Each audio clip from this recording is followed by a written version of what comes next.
AP శాసనసభలో deputy CM Pawan Kalyan hot comment చేశారు. గత వైసీపీ ప్రభుత్వ పాలనలో రాష్ట్రంలో ఆర్థిక విధ్వంసం జరిగిందన్నారు. ఆర్థిక విధ్వంసంతో రాష్ట్రం 30 ఏళ్లు వెనక్కు వెళ్లిందన్నారు. దాదాపు 9 లక్షల కోట్లకు పైగా అప్పును ప్రజలపై మోపారంటూ ఆరోపించారు.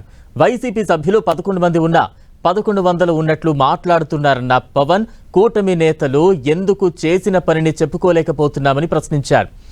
రాష్ట్రం కోసం కూటమి నేతలు మరో 15 ఏళ్లు కలిసికట్టుగా ఉండాలన్నారు.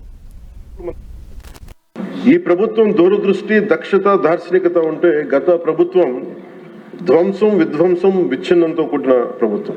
అలాగే వాళ్ళు చేసిన అప్పుల వల్ల, వాళ్ళ నిర్లక్ష్య, అసమర్థ పాలన వల్ల, ఆర్థిక విధ్వంసం వల్ల రాష్ట్ర అభివృద్ధి 30 ఏళ్లు వెనక్కి నెట్టవేయబడి వెళ్లిపోయిన పాలకులు దాదాపు 9,74,000 కోట్ల అప్పులు మన మీద వేసిపోయారు. అందులో వివిధ శాఖల పరిధిలో పనులు చేయించుకుని కాంట్రాక్టర్స్ కి, వెండర్స్ కి వాళ్ళు చెల్లించకుండా వదిలి వెళ్లిన అప్పులే 1,35,000 కోట్ల రూపాయలు ఉన్నాయి.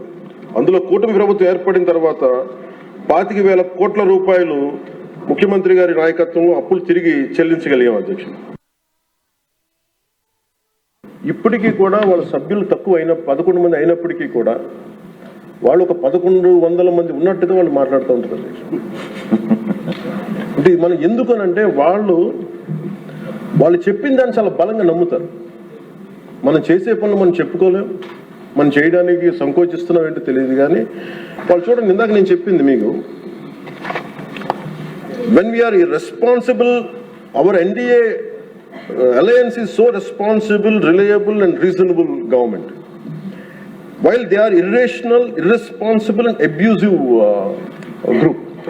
వీటన్నిటి మధ్యలో మనం కూర్చోబెట్టి మనం ఏదైనా మాట్లాడాలి అంటే మనందరం కూడా ఒక ఏకాభిప్రాయం మీద, ఒక ఏకత్వం ఉండాలి అనేది నేను మనస్ఫూర్తిగా సభ్యులందరినీ కూడా నేను కోరుకుంటా ఉన్నాను.